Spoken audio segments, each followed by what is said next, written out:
हजरत सुलेमान अलैहिस्सलाम के दौर का जिक्र है कि एक दिन एक चरवाहा जंगल में अपनी भेड़ों को चरा रहा था। तभी अचानक एक भेड़िया उसके पास आया और बोला, मुझे इन भेड़ों में से एक दे दो। चरवाहा चौंक गया और बोला, ये भेड़ें मेरी नहीं हैं, ये तो हजरत सुलेमान अलैहिस्सलाम की अमानत है, मैं तो सिर्फ रखवाला हूं।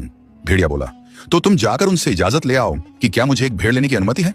चरवाहे ने कहा, मुझे डर है कि मेरे जाते ही तुम सारी भेड़ों पर हमला कर दोगे। भेड़िया मुस्कुराया और बोला, जब तक तुम लौट कर नहीं आते मैं खुद इनकी रखवाली करूंगा। अगर मैंने धोखा किया तो मैं उस आखिरी दौर के लोगों जैसा हो जाऊं जो खयानत करते हैं। चरवाहा यह सुनकर हजरत सुलेमान अलैहिस्सलाम की तरफ चल पड़ा। रास्ते में उसे 3 अजीब दृश्य दिखाई दिए। पहला दृश्य, उसने देखा कि एक गाय अपनी ही बछिया का दूध पी रही है। वह हैरान रह गया और सोचने लगा, यह कैसा अजीब मंजर है, इसका मतलब क्या हो सकता है। थोड़ा आगे बढ़ा तो दूसरा दृश्य दिखा। कुछ लोग फटे पुराने कपड़ों में थे, लेकिन उनके हाथों में सोने की थैलियां थीं। वह हैरानी से बोला, इनके पास दौलत है, फिर भी ये गरीब जैसे क्यों दिखते हैं। फिर आगे एक बहता हुआ सोता दिखाई दिया। प्यास से बेहाल वो पानी पीने के लिए झुका, मगर तेज बदबू ने उसे पीछे हटने पर मजबूर कर दिया। वह सोचने लगा, बहता हुआ पानी और इतनी बदबू, ये भी कोई रहस्य है।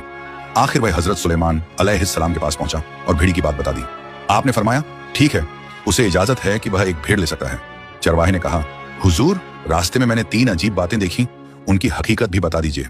आपने फरमाया, पहला दृश्य उस समय की निशानी है जब कुछ माएं अपने ही बच्चों को गलत रास्तों में धकेलेंगी अपने फायदे के लिए। दूसरा दृश्य उन लोगों की मिसाल है जो हराम कमाई से माल इकट्ठा करेंगे मगर उसमें बरकत नहीं होगी।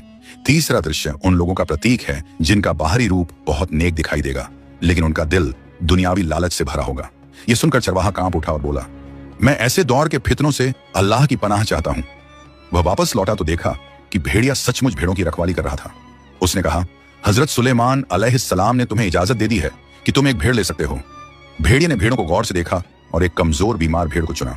चरवाहे ने हैरानी से पूछा, तुमने यही क्यों चुनी। भेड़िया बोला, क्योंकि यह अपने रब की याद से गाफिल थी। जो अपने पालनहार के जिक्र से बेखबर हो जाता है वह सबसे बड़ी आजमाइश में होता है।